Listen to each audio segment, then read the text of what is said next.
Ya, salam bagi kita semua.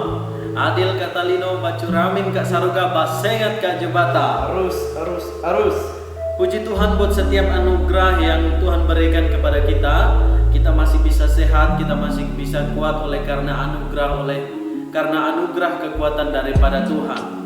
Nah, dari itu saudara-saudara yang terkasih di dalam nama Tuhan kita Yesus Kristus, berbicara tentang corona. Saat ini di Kalimantan Barat sudah banyak yang menjadi suspek corona atau dalam pengawasan, bahkan sudah ada yang menjadi korban meninggal dunia.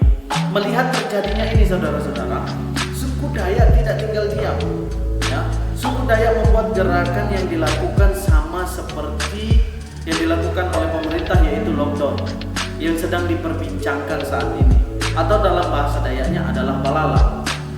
Tetapi saat ini terjadi permasalahan, orang percaya dilarang melakukan ini, orang percaya tidak boleh melakukan balala. Apakah balala ini sama persis yang dilakukan oleh seperti pemerintah? Atau menurut iman Kristen, apakah ini boleh dilakukan oleh orang percaya untuk melakukan ini? Itu menjadi pertanyaan, menjadi polemik sampai saat ini. Nah, sekarang kita harus mengerti saudara-saudara, kita harus pahami dulu, apa itu lockdown, apa itu balala, apakah ini boleh dilakukan oleh orang Kristen. Yang pertama, apa itu lockdown? Lockdown secara harafiah adalah dikunci. Jika istilah ini digunakan pada masa pandemi COVID-19 ini, lockdown bisa diartikan sebagai penutupan akses masuk ataupun keluar suatu daerah yang terdampak, atau lebih jelasnya menutup semua akses keluar masuk untuk mencegah penyakit ini tersebar. Maka dari itu sebenarnya lockdown adalah untuk mengunci supaya tidak ada yang keluar masuk. Yang selanjutnya, apa itu balala? Balala adalah suatu ritual kearifan lokal masyarakat Dayak untuk mencegah penularan suatu wabah. Ini biasa disebut dengan tolak bala atau yang disebut dengan tolak malapetaka. Setiap orang penduduk daerah atau orang Dayak harus melakukan ini kalau sudah dibuat. Maka dari itu bagaimanapun orang ini harus bisa melakukannya, karena ini untuk mencegah supaya wabah penyakit ini tidak masuk dalam daerah itu. Nah, sekarang orang yang tidak melakukan ini pun tidak boleh berkunjung ke rumah orang yang sedang melakukan balala. Maka kalau orang Dayak melakukan balala, setiap persimpangan, setiap depan kampungnya atau tempat masuk kampung itu ditutup dengan pagar. Maka dari itu sebenarnya tujuannya sama, untuk menutup supaya tidak ada yang keluar masuk dalam daerah itu. Itulah arti kedua hal tersebut, sama-sama memiliki tujuan yang baik demi menjaga keamanan daerah dan menjauhkan dari penyebaran penyakit. Tetapi apakah balala ini bisa dilakukan oleh orang Kristen? Ya, ada orang Kristen mereka mengatakan bahwa ini acara adat, mereka menyembah berhala, mereka begini-begini, dan orang yang melakukan ini pun orang Kristen itu munafik, orang Kristen ini tidak mau melakukan ini, mereka takut begini.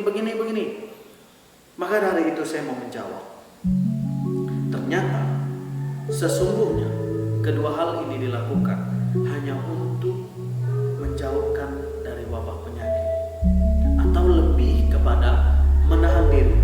Maka sebenarnya menurut saya tidak ada salahnya orang Kristen melakukan ini, asal dalam tanda kutip dilakukan dengan jalan yang benar, ya, bukan kepada penyembahan berhala. Dalam firman Tuhan pernah terjadi satu kisah tentang Tuhan menyuruh Musa memberitahukan kepada bangsa Israel bahwa mereka harus membuat tanda darah anak domba, ya, diolesi di tiang pintu untuk membedakan ini bangsa Israel, ini bangsa Mesir yang akan dihukum.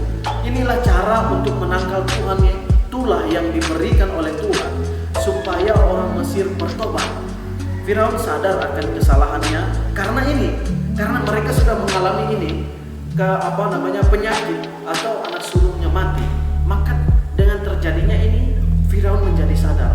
Maka dalam Keluaran 12 ayat 21 sampai 23 menjelaskan tentang cerita ini. Setelah Musa memberitahukan untuk bangsa Israel menahan diri dan membuat tanda, maka terjadilah semua rumah tangga orang Mesir, termasuk Firaun, bahkan ternak-ternak mereka semuanya artinya bangsa Israel sebenarnya tidak tahu kenapa mereka melakukan ini. Tapi mereka punya kepercayaan bahwa Tuhan akan memberikan mereka keselamatan. Tuhan akan melepaskan mereka dari hal-hal ini, hal-hal yang buruk yang terjadi kepada mereka. Maka dari itu, apa dasar kita melakukan bala ini? Apakah kita ingin melihat, bahwa orang Dayak memiliki adat yang luar biasa? Atau kita memiliki dasar bahwa saya percaya saya bisa melakukan ini, Tuhan akan menjauhkan dari segala wabah ini. Maka dari itu, mari saudaraku, kita bekerja sama. Orang Kristen tidak menjadi sentimen terhadap adat. Orang yang melakukan adat, lakukanlah supaya ini menjadi berkat bagi siapa saja. Bukan menjadi batu sandungan bagi orang lain. Bukan menjadi suatu hal yang ditolak oleh orang lain. Biarlah mari kita angkat adat dan budaya Dayak menjadi terpandang dan dihormati di mana-mana. Agar nama budaya kita menjadi harum. Kiranya ini menjadi berkat bagi kita semua. Ingat kata firman Tuhan dalam 1 Korintus 10 ayat 23. Segala sesuatu benar, tetapi segala sesuatu tidak berguna. Segala sesuatu diperbolehkan benar, tetapi bukan segala sesuatu membangun. Apa artinya? Lakukanlah segala sesuatu itu dengan benar dan membangun, tidak menyimpang ke kiri dan ke kanan.